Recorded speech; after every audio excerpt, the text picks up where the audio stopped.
अस्सलामुअलैकुम नाजरीन, मैं हूं उस्मान खान और आप देख रहे हैं द वॉइस ऑफ एशिया। उम्मीद करता हूं कि आप सभी दोस्त बखैर व आफियत होंगे। अल्लाह ताला आपको अपनी हिफ्ज़ व अमान में रखे। नाजरीन, आज हम बात करेंगे पोलैंड और बेलारूस की। पोलैंड और बेलारूस के दरमियान कशीदगी हर गुजरते दिन के साथ बढ़ती चली जा रही है और इसकी एक बुनियादी वजह है, इसका एक बैकग्राउंड भी है जो कि रूस और अमेरिका या फिर नेटो के इत्तेहादी ममालिक से मिलता है।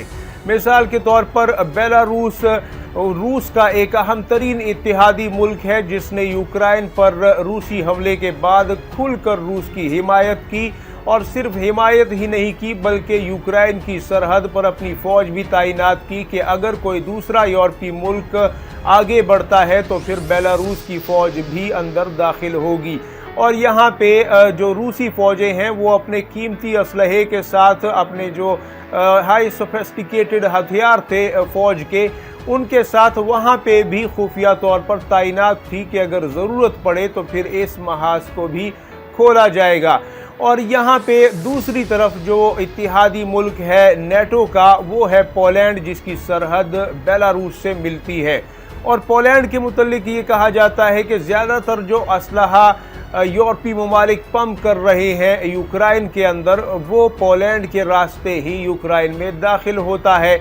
और पोलैंड और बेलारूस के दरमियान सरहदों पर अक्सर नोक झोंक या फिर जो तनाज़ात हैं वो बढ़ते चले जाते हैं, क्योंकि दोनों ही ममालिक अलग अलग ब्लॉक से ताल्लुक़ रखते हैं। एक रूस जैसी ताकत का इत्तेहादी है यानी बेलारूस, और दूसरी तरफ पोलैंड है जो कि अमेरिका और नेटो जैसी एक ताकतवर इत्तेहादी फौज का हिस्सा है। अब यहाँ पे नाजरीन, अगर आपको थोड़ा याद हो, इस हवाले से मैंने एक वीडियो भी पब्लिश की थी कि कुछ अर्सा पहले रूसी सदर ने न्यू स्टार्ट ट्रीटी जो है उससे अलहदगी का ऐलान किया। यानी इसके मुताबिक ये तय पाया था अमेरिका और रूस के दरमियान इस एग्रीमेंट में कि हम में से कोई भी पहले एटमी हथियारों का इस्तेमाल नहीं करेगा।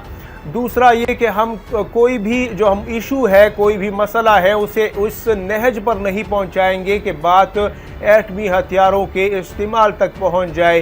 तीसरा ये कि हम अपने किसी भी इत्तेहादी मुल्क के हाथों भी एटमी हथियार इस्तेमाल नहीं करवाएंगे। इस माहिदे से जब रूस अलहदा हुआ तो उसने ये मौक़िफ़ इख्तियार किया कि चूँकि यूक्रेन में अमेरिका खुलकर हमारे ख़िलाफ़ खड़ा है, लिहाजा ऐसे किसी माहिदे का अब कोई जवाज़ नहीं बनता, हम अलहदा हो रहे हैं। जिस पर अमेरिका और यूरोपीय ममालिक काफ़ी खौफज़दा भी हुए और उन्होंने काफ़ी इस पर एहतजाज भी किया था। और साथ ही साथ रूस ने फिर उससे कुछ ही हफ्ते बाद ऐलान कर दिया था कि हम बेलारूस के अंदर टैक्टिकल न्यूक्लियर मिसाइल यानी एटमी मिसाइल जो है वो तैनात कर रहे हैं अपने इत्तेहादी मुल्क के अंदर। बेलारूस के जो हुक्मरान थे लुकाशेंको, उन्होंने इस हवाले से दरख्वास्त भी की व्लादिमीर पुतिन को, जो रूसी सदर हैं, कि जनाब आप हमारे मुल्क के अंदर एक ताकतवर दिफाई निज़ाम तैनात करें ताकि ये ममालिक जो कि इस बेलारूस के लिए नेक जज्बात नहीं रखते, इनसे निमटने के लिए हम पहले ही तैयार हों।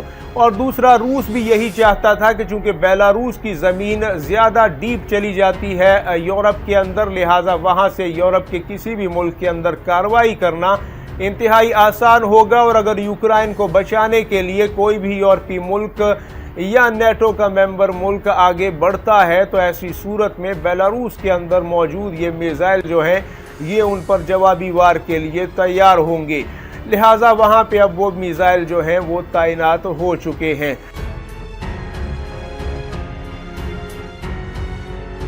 अब यहाँ पे अमेरिका ने काफ़ी इस पर एहतजाज किया, यूरोपीय ममालिक भी काफ़ी खौफज़दा हुए और ख़ास तौर पर पोलैंड ने उसके बाद जो सरहदी कशीदगियाँ हैं उसमें वाज़ेह कमी पैदा कर ली। और आज एक ताज़ा खबर फिर आई है जो कि पोलैंड के मिलिट्री हेलीकॉप्टर्स वहाँ पे इंटर हुए हैं। तकरीबन 1200 मीटर उनके जो टेरिटरी है बेलारूस की, उसमें उन्होंने सफ़र किया और एक बार फिर मामला जो है सुलग उठा है। और उससे पहले पोलैंड के अंदर जो है मिसाइल दागा गया था बेलारूस की सरहद से और ये कहा गया कि ये तो यूक्रेन की सरहद से आया है, ताहम उन्होंने इल्ज़ाम लगाया कि ये बेलारूस की सरहद से ये मिसाइल आया था। अलबत्ता इससे जानी नुकसान नहीं हुआ था, लेकिन ये मामला दिन ब दिन बढ़ते ही चले जा रहे हैं। अब यहाँ पे नाजरीन जो मेन मसला है इन दोनों ममालिक के दरमियान वो ये है कि पोलैंड खुद को इस हवाले से हक बजानिब समझता है कि क्योंकि वो नेटो का मेंबर मुल्क है, लिहाजा उसके मुल्क में तो नेटो अफवाज आती जाती रहेंगी और वो नेटो का मेंबर मुल्क होने की हैसियत से उनके हुक्म और उनकी जो पॉलिसी है उसे फॉलो करने का पाबंद है।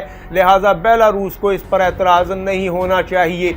जबकि बेलारूस का मौक़िफ़ ये है कि वो रूस का इत्तेहादी मुल्क है और रूस के जो पॉलिसी है, रूस की जो स्ट्रेटजी है इस रीजन में वो भी उसे फॉलो करता है। लिहाजा इस पर पोलैंड को एतराज़ नहीं होना चाहिए और अगर उसके इत्तेहादी ममालिक जो नेटो के इत्तेहादी ममालिक हैं उन्हें कोई एतराज़ है तो वो पोलैंड का ज़ाती मसला है, उससे हमारा कोई लेना देना नहीं है। हम यहाँ पर पूरा प्रोटेक्शन देंगे अपने मफादात को भी और रूसी मफादात को भी।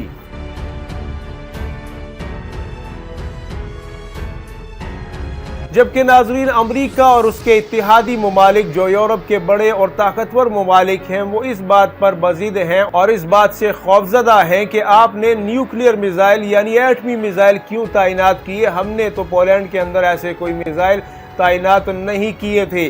दूसरा ये है कि हमने कब कहा कि हम अपनी फौज भेजकर यूक्रेन को बचाएंगे या उसका दिफा करेंगे, जिसके लिए आप इस किस्म के जारहाना इकदामात उठाने में पहल कर रहे हैं। दूसरा ये है कि चूंकि रूस दुनिया की सबसे बड़ी न्यूक्लियर ताकत है, उसके पास एटमी हथियारों की तादाद पूरी दुनिया से भी 1.5 गुना ज़्यादा है। यानी अमेरिका क्या, यूरोप के ममालिक क्या और बाकी ममालिक क्या, सबके अगर एटमी हथियार मिला लिए जाएं तब भी वो रूस से 1.5 गुना कम बनते हैं। लिहाजा उनका ये मानना है यूरोपीय इत्तेहादी ममालिक का या मगरबी ताकतों का कि रूस अपने एटमी हथियारों का डर दिखाना चाहता है और दरअसल वो इसीलिए किसी बात से खौफ नहीं खा रहा और किसी बात पर वो अमन की तरफ आने की कोई हामी नहीं भर रहा।